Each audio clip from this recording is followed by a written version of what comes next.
Right, hi folks, this is Andrew, and in this video we are going to talk about the muscles of the gluteal region. So, gluteal muscles, far more fiddly than most of the other muscles that act on the hip joint. You think about your other compartments that move the hip, you've got the anterior thigh, the medial thigh, the posterior thigh. They're all quite good at sort of being reduced to one function, one nerve. Yeah, the group has a lot of similarities. The gluteal muscles a lot more difficult. There's different functions, there's different innervations. It's all a bit all over the place. So we need to pay a bit more attention to the gluteal region. There are some themes that we can draw out, and we're going to have a bit of a look at those. So, but yeah, in this video we're going to have a look at what the gluteal region muscles are, where they come from, where they go, how they act on the hip, and then a little bit on how to potentially identify these muscles on an actual specimen. Okay, so my basics to build on for this video is number one, there are 9 muscles in the gluteal region, 4 superficial, 5 deep. Number two, with the superficial gluteal muscles, if you understand their origin well enough, their functions become that much easier to remember. And in particular, to remember their origins, you need to know about your gluteal lines. Okay. Number three, all of the muscles of the deep gluteal region are all lateral rotators of the hip, external rotators of the hip, and that's a nice sort of umbrella to put them all under. Number 4, PGOG-Q is your way of remembering the deep gluteal muscles from superior to inferior. Find a way to make that memorable for you. And then number 5, the innervation of all of these muscles looks horrible when you first look at it, but actually there are a couple of little things that can make it stick in your mind far easier. Okay, so just try and simplify the innervation as much as you can. Okay.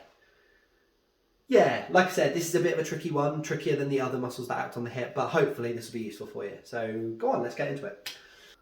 Okay, so muscles of the gluteal region. We're going to start off with the superficial muscles. Yeah, there's 4 muscles in the superficial gluteal region. 3 of them are called gluteus maximus, medius, and minimus, and then you've got the last one, which is tensor fascia lata.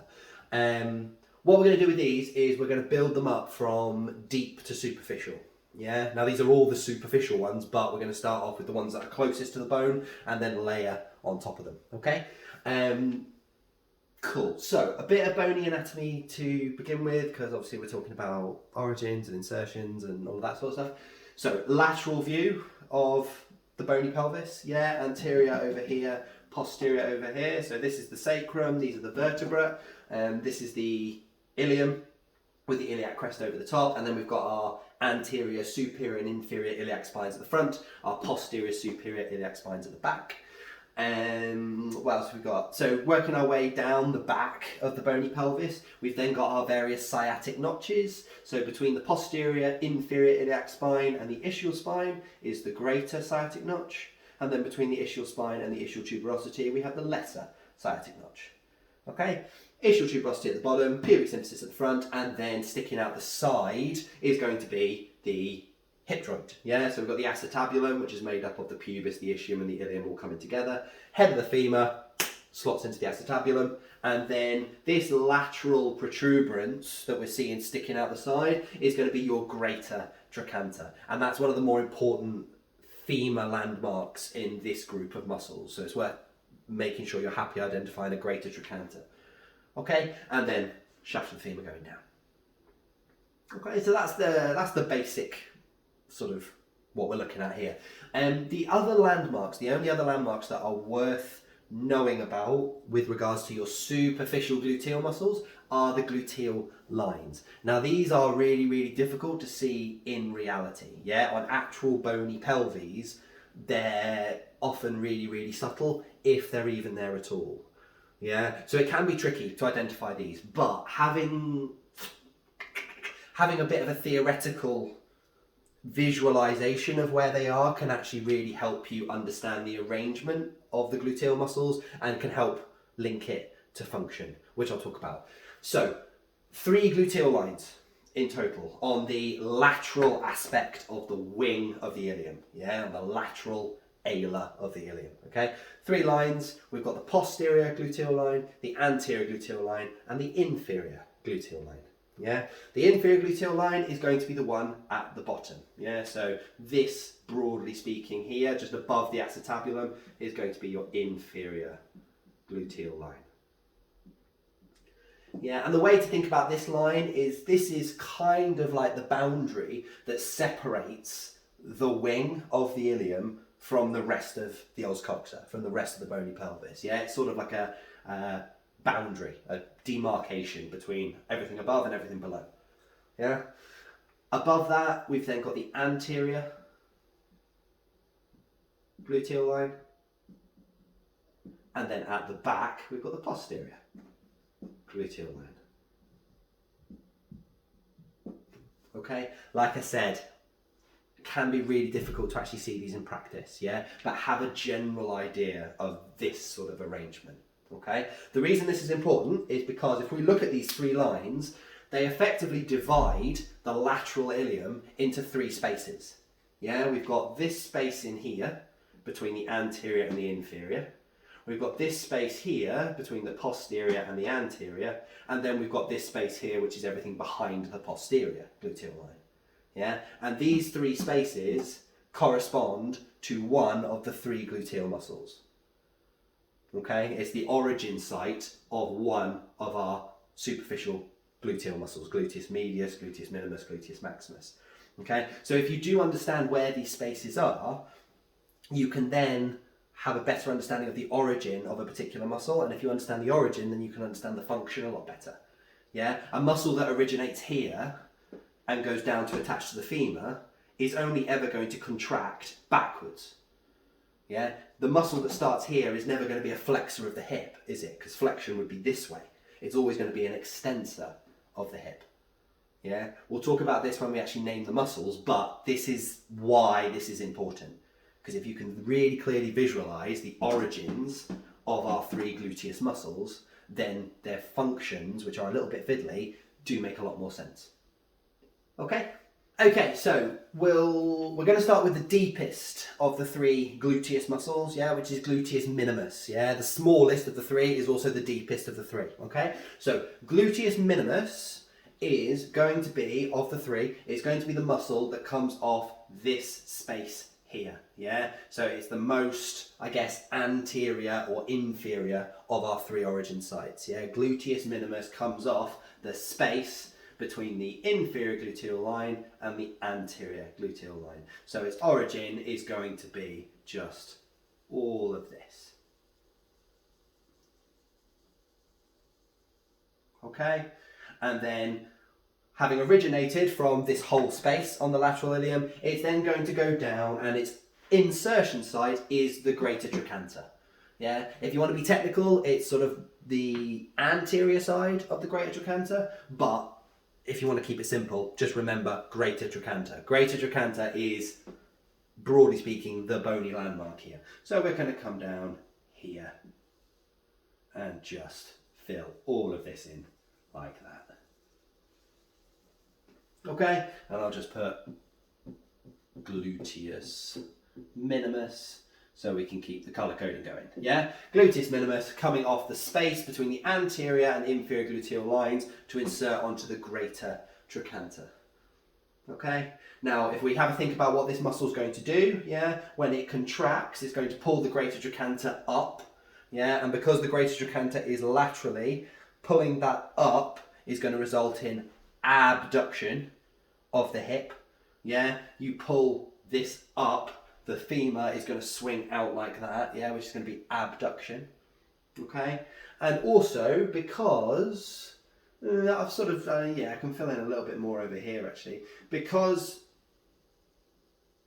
a lot of the fibers of gluteus minimus are originating anterior to the femur, yeah, they're coming off in front and having to track backwards, yeah. When these fibers contract, it's going to pull the greater trochanter forward, okay. Now that's not going to be enough to flex the hip, it's not going to pull the femur this way. All it's going to do is it's going to rotate the femur inwards, Yeah, so you look up gluteus minimus, it will also tell you that it's a medial rotator of the hip. It turns the hip inwards, yeah, it turns the knee medially, okay? And that is because its origin, all the way over here, has some fibres that track posteriorly back to the greater trochanter. So when this contracts, it's going to pull the greater trochanter round to the front. Okay, so gluteus minimus comes off the space between anterior and inferior gluteal lines, inserts onto the greater trochanter, and as a result, it abducts and medially rotates. Okay, cool. Next up, we have got gluteus medius. Gluteus. So this is going to be slightly bigger than gluteus minimus, but nowhere near as big as gluteus maximus, yeah? So it's the one in the middle, okay? And gluteus medius is going to be coming off this space, the one in the middle, yeah? Our space between the anterior gluteal line and the posterior gluteal line, okay? And again, it comes off, by and large, the entirety of this space. Like that, okay? And again, very similar to minimus, the insertion site of gluteus medius is going to be the greater trochanter. Again, if you want to be pedantic, it's slightly more, I think it's the lateral, rather than more anterior, it is the lateral part of the greater trochanter. What of it? Yeah, just remember greater trochanter. So this is going to come down here and here, and all of this would then be gluteus medius, yeah? I am really fucking up my pens by doing all this. But anyway, so gluteus medius over the top. And just, it's worth noting here that when gluteus medius is intact, gluteus minimus cannot be seen. It is completely underneath gluteus medius. Yeah, just bear that in mind, okay? And gluteus medius, broadly speaking, does much the same sort of thing as gluteus minimus, yeah? We're again going directly down onto the greater trochanter. So when the muscle contracts, it's going to pull the greater trochanter up, which means the femur is going to swing out, yeah? That is going to be abduction of the femur. And again, because we've got these fibres that are originating anterior to the greater trochanter, there's also going to be a role in medial rotation. Yeah, not a huge amount of role in lateral rotation. I'm not entirely sure, maybe I've not drawn this quite as accurately as I should have done, because I mean this would suggest that we've got fibres that should be able to pull the greater trochanter backwards. Maybe it's much more vertical at the back and more anterior at the front. Don't know, but certainly you look up most resources, most textbooks, for both for both minimus and medius, yeah, the role is abduction and medial rotation. Okay? So that's gluteus minimus, gluteus medius. Last but not least, of our gluteus muscles, we have got gluteus maximus. Okay? Gluteus maximus is the last of the three gluteuses. It's the biggest, I think it's the biggest muscle in the body, yeah, so hence the name Maximus. And it's originating off that final space that we've made with our gluteal lines. It's coming off that space behind the posterior gluteal line, okay? And the thing to remember with gluteus maximus is it does not just come off the pelvis, it is also coming off the sacrum. Yeah, so this is going to be a huge muscle, which is then going to extend forwards towards the femur. Okay, now the insertion sites of gluteus maximus, this is where we lose sort of the pattern of the greater trochanter. Okay, the gluteus maximus has two insertion points. One is on the femur directly. Yeah, now if you go to the posterior aspect of the femur and look down the shaft of the posterior femur, you see the linea alba. The linea alba is that ridge that goes all the way down the back of the femur. Yeah, and at the top of the linea alba, you can quite clearly see two lines that come together to sort of form it. It sort of looks like that. Yeah, so this is the linea alba with these two lines coming together at the top to form it. One of those lines is the pectineal line, and the other one is the gluteal tuberosity. Now the gluteal tuberosity is so named because it is the insertion site of gluteus maximus. Okay, so just be aware of that. You're looking towards the top of the femur, the posterior femur, and you are looking for the lateral line that meets with the other line to form the linea alba. That is the gluteal tuberosity. Okay, so there are fibres of this. If I just try and draw the whole thing coming down here. There are going to be fibres of this that will insert directly onto the femur at the gluteal tuberosity. Okay, so that is going to be part of the fibres.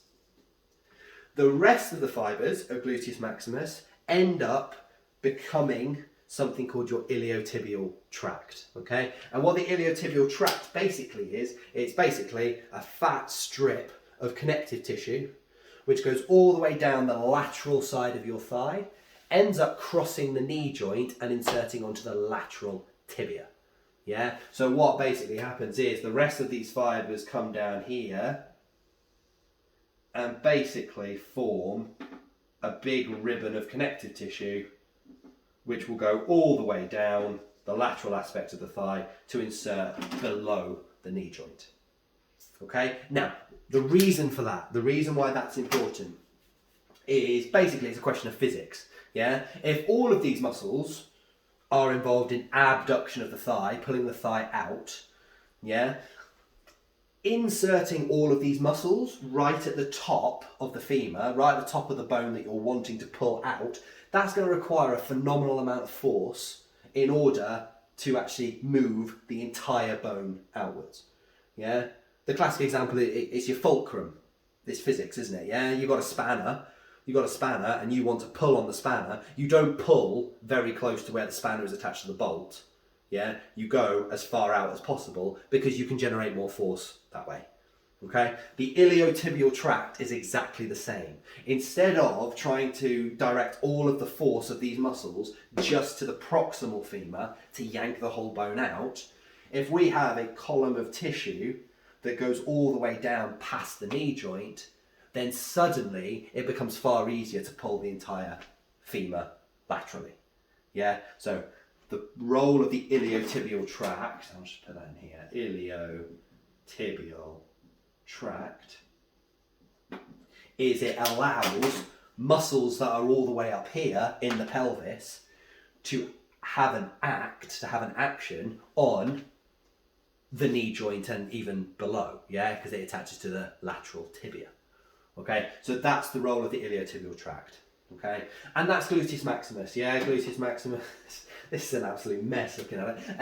Gluteus maximus, huge muscle coming off the space behind the posterior gluteal line and the sacrum, coming down, coming forward, with some fibres inserting directly onto the gluteal tuberosity and the proximal femur, but the majority of the fibres forming the iliotibial tract, which will go all the way down to the lateral tibia just below the knee joint. Okay, so then if you think about the role of gluteus maximus, we've already said abduction, yeah, it's going to be a big abductor of the hip. Because most of this is coming from posterior to anterior, gluteus maximus is also going to be a strong extensor of the thigh, yeah, it's going to pull the femur backwards. Yeah. Now, interestingly, not a huge role to play in normal walking.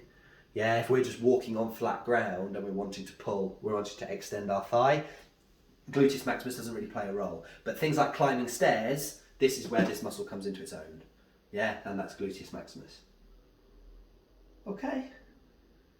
So there are three gluteus muscles. Yeah, your take-home messages with that is think about the spaces that are made by the gluteal lines.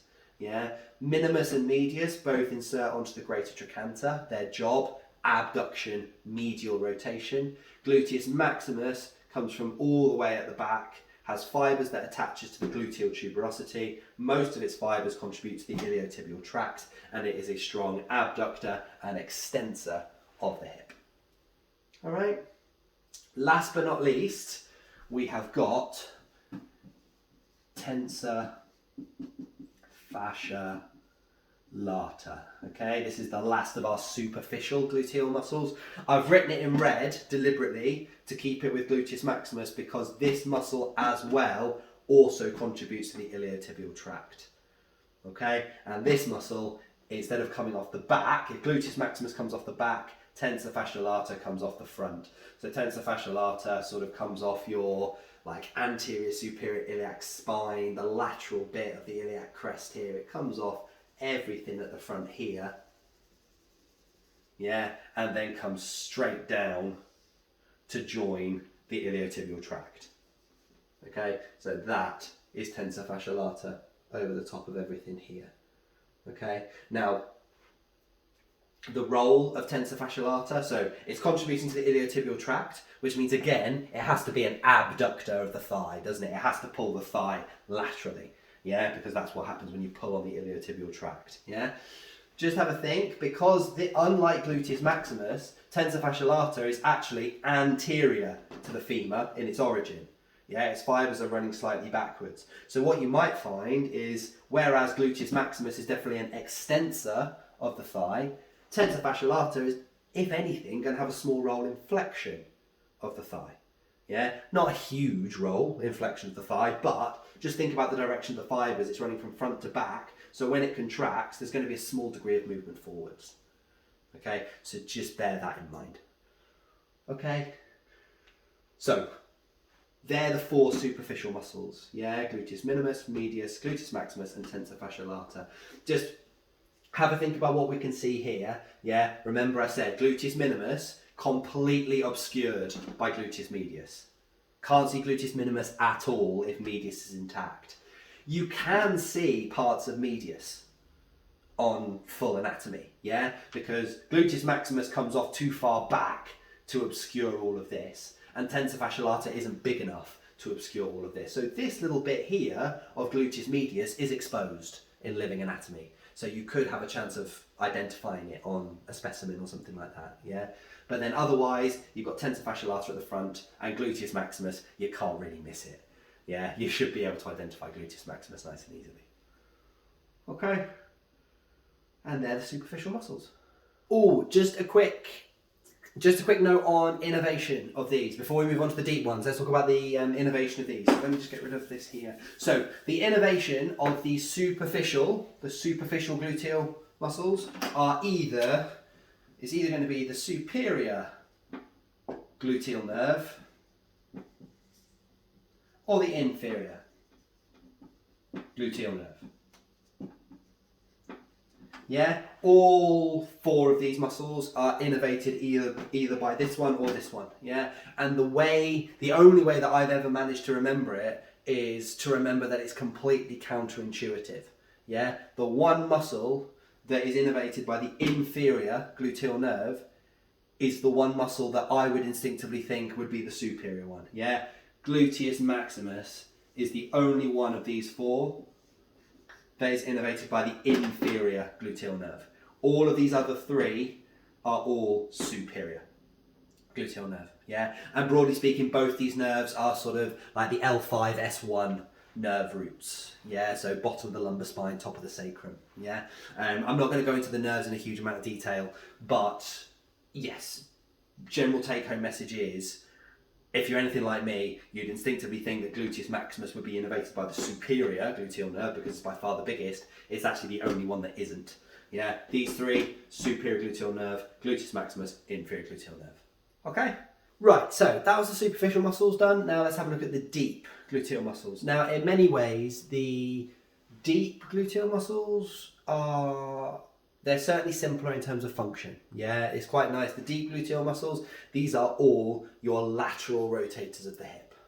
Yeah, that's quite nice. You can put them all under that same sort of functional heading. They are all the lateral rotators of the hip. They're going to rotate the femur outwards. Okay,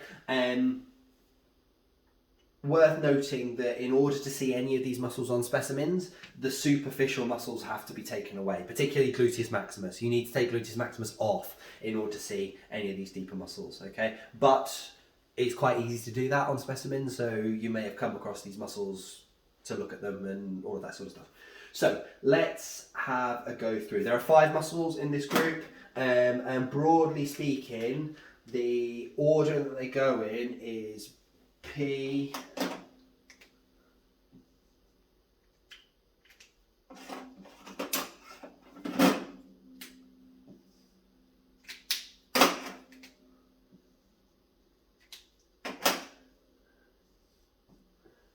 P, GOG, Q.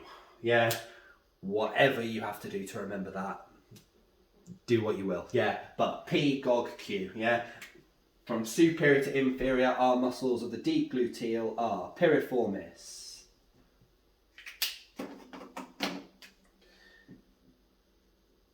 gemellus superior,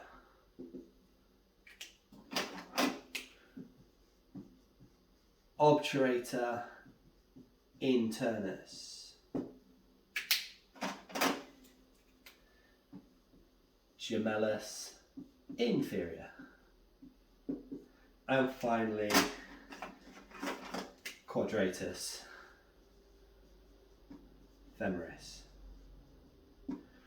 Okay, P, GOG, Q. Yeah, however you need to remember that, then that's the way that we're going to go. Okay, so P, GOG, Q, piriformis at the top, and then superior gemellus, obturator internus, inferior gemellus, quadratus femoris. All of these are lateral rotators of the hip, external rotators of the hip. Okay, and they all, by and large, they all have the same insertion, the greater trochanter. Yeah, so remember what I said, the greater trochanter is the bony landmark of the gluteal region. Yeah, we saw the 2 of our superficial muscles, gluteus medius, gluteus minimus, attached to here, and with a couple of specifics to be aware of, all 5 of these insert onto the greater trochanter. Okay, so just remember, link greater trochanter with gluteal muscles in your head. Okay, so in terms of the arrangement of these and looking at where these come from and where they go, yeah, we have to go back to the posterior bony pelvis. Yeah, took a bit of time going through that one at the start of this video, so let's go over it again. We're looking at the sciatic notches. Okay, so going down the back, we've got the posterior superior iliac spine, the posterior inferior iliac spine. You then have the greater sciatic notch, which leads to the ischial spine, the lesser sciatic notch, which leads to the ischial tuberosity, and then we're off to the ischial ramus, inferior pubic ramus, and the front of the pelvis. Okay, this whole sort of architecture here, this is where these 5 muscles are going to be coming from and going to be acting on. Okay, everywhere from greater sciatic notch down to ischial tuberosity. So the trick here is just to have a couple of points, a couple of landmarks that you can tie to a couple of these muscles, so then you can then build the rest of them around it. Okay, now what I do is I think of these 5 muscles, which are the 2 that actually travel around the notches. Because if I know the 2 that travel around the notches, then I can just fill in the others either above or below it. Okay, and for these 5, the 2 that fill the notches are piriformis and obturator internus. Okay, so starting with piriformis. Piriformis travels through the greater sciatic notch. Okay, it comes off the front of the sacrum, so it comes off sort of here-ish. Yeah, it's a big muscle, piriformis, it's a chunky muscle. Yeah, it will then go straight through the greater sciatic notch all the way down to the greater trochanter. So like that. All of this piriformis. Okay, and because it inserts onto the greater trochanter, remember the greater trochanter is lateral on the femur, isn't it? That's important. It has to be on the one that's lateral, so that when this contracts, it pulls the lateral part of the femur backwards, which is going to cause the femur to externally rotate. Okay, so that's piriformis. You'll also learn about piriformis as one of the pelvic wall muscles. Yeah, it makes up the posterior pelvic wall inside the pelvis. Okay, so that is piriformis. Okay, the other one that I mentioned is obturator internus. Obturator internus is the one that travels through the lesser sciatic notch. Okay, now it's going to be difficult to it's going to be difficult to draw the origin of obturator internus, but we can use the name, can't we? You can use the name to figure it out. Obturator should make you think of the obturator foramen, yeah, the two holes on the front of the bony pelvis. Internus just means it's coming off the inside of that foramen, yeah? So the origin of obturator internus is all around the rim, the inside rim of the obturator foramen, and also off the obturator membrane that is on the inside of that foramen as well, okay? So that's actually going to be inside the pelvis, sort of around about here, yeah? But then the fibres are going to go backwards inside the pelvis to the lesser sciatic notch and will then curl round like that to then go off to the greater trochanter. Yeah, so if we just very, very sort of broadly imagine, this is going to be tricky, that the obturator foramen is sort of going to be round about here, but like deep inside, then the muscle's going to come off here, go all the way backwards, and then loop round to then insert onto the greater trochanter like this. Okay, and again, this muscle contracts, it's going to pull the greater trochanter towards the lesser sciatic notch, so the thigh is going to externally rotate. Yeah, nice and easy. Okay, so that is P and O.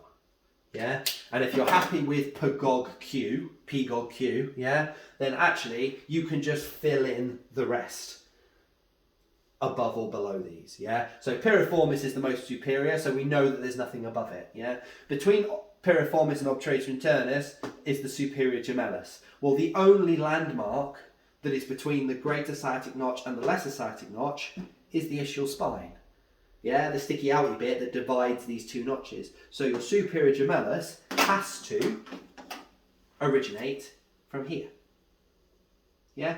To then go to the greater trochanter. Okay, so that's superior gemellus. Yeah. Once you get below obturator internus, so all we've got left is the ischial tuberosity. Yeah, before we're at the bottom of the pelvis. Yeah, below the lesser sciatic notch, all there is ischial tuberosity. So these remaining two, they have to come off the ischial tuberosity. Yeah, inferior gemellus comes off a little bit higher up to go over here.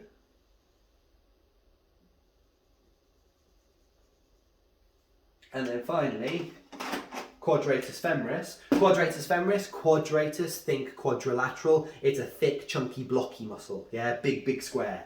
Yeah, so actually I probably need to make this a little bit bigger just to sort of demonstrate that. If I just make the ischial tuberosity just that little bit lower, then we can sort of visualize that we are literally a big blocky muscle like that. Yeah, now technically I said there were some sort of specifics. Quadratus femoris does have a quadrate tubercle to attach to here. Yeah, it's technically not the greater trochanter, but if you actually look for a quadrate tubercle on a bony femur, the quadrate tubercle is sort of between the greater trochanter and the lesser trochanter on the back of the femur, very close to the greater trochanter. Yeah, so technically the answer is quadrate tubercle for the insertion of quadratus femoris, but to all intents and purposes they're all inserting onto this region of the femur, yeah, the greater trochanter region. Okay, and all of these involved in pulling the greater trochanter backwards. Okay, so that is what, from a sort of lateral perspective or like a posterior perspective, once you've taken gluteus maximus off, this is the sort of arrangement you'd be looking for, yeah? And you're looking for P, GOG, Q, yeah? So either start at the top for piriformis, find the muscle that's going through the greater sciatic notch and work your way down, or start at the bottom, find your big, chunky, blocky quadratus femoris and work your way up, yeah? Piriformis, superior gemellus, obturator internus, inferior gemellus, quadratus femoris. Okay? Takes a bit of time to just get the names clear in your head, yeah? But the reassuring thing is that all of these have, by and large, the same function. They're all lateral rotators of the hip, yeah? They all, broadly speaking, have the same insertion around the greater trochanter. So when in doubt, go to the greater trochanter and see what you can see attaching to it. And then if you just have a couple of landmarks, a couple of sort of pins to pin these two. So for example, I used piriformis for the greater sciatic notch, obturator internus for the lesser sciatic notch. You could use superior gemellus and quadratus femoris as your two pins. I'm going to look for the muscle that comes off the ischial spine. I'm going to look for the muscle that comes off the ischial tuberosity. It's whatever works for you. Okay? But yes, these are the deep gluteal muscles. P, Gog, Q. Okay, and then just very quickly, innervation of these muscles. Yeah, fiddly again. There's no one nerve, unfortunately, that supplies this whole group. But what you can do is you can work on the rule that every single one of these muscles has its own nerve except the gemelli. The gemelli piggyback on the muscle below them. Okay? What I mean by that is innervation to the piriformis muscle is the nerve to piriformis. That's its actual name, yeah? The nerve that innervates obturator internus is the nerve to obturator internus. The innervation of quadratus femoris is the nerve to quadratus femoris. So for these three, you literally just say the nerve to and then give the muscle, and that's the correct answer, yeah? The gemelli, they don't have their own nerve, but they just piggyback on the one below it, yeah? So for the superior gemellus, the innervation is the nerve to obturator internus. And for the inferior gemellus, it is the nerve to quadratus femoris. Okay? I know it's fiddly, I know it's a bit bitty, but if you think about it like that, it makes it a little bit easier, yeah? These three, just name the nerve after the muscle, and for these two, go with the muscle that's below them. Again, can only work if you are very comfortable with your P, Gog, Q, the order of these muscles from superior to inferior. Yeah? And that's the innervation. Okay. Okay folks, that's the end of this video. I hope that was useful. Please go back to the basics to build on that we talked about at the start of this video. If you take nothing else away from this, I think they're sort of the bare bones in which to build the rest of your anatomy knowledge on. Yeah, if you enjoyed the video, please give it a like. If you enjoy me, please subscribe to the channel, and any feedback, please put in the comments. I'll keep an eye out for it. Right, thanks very much for watching guys. I'll see you in the next one. Thanks very much.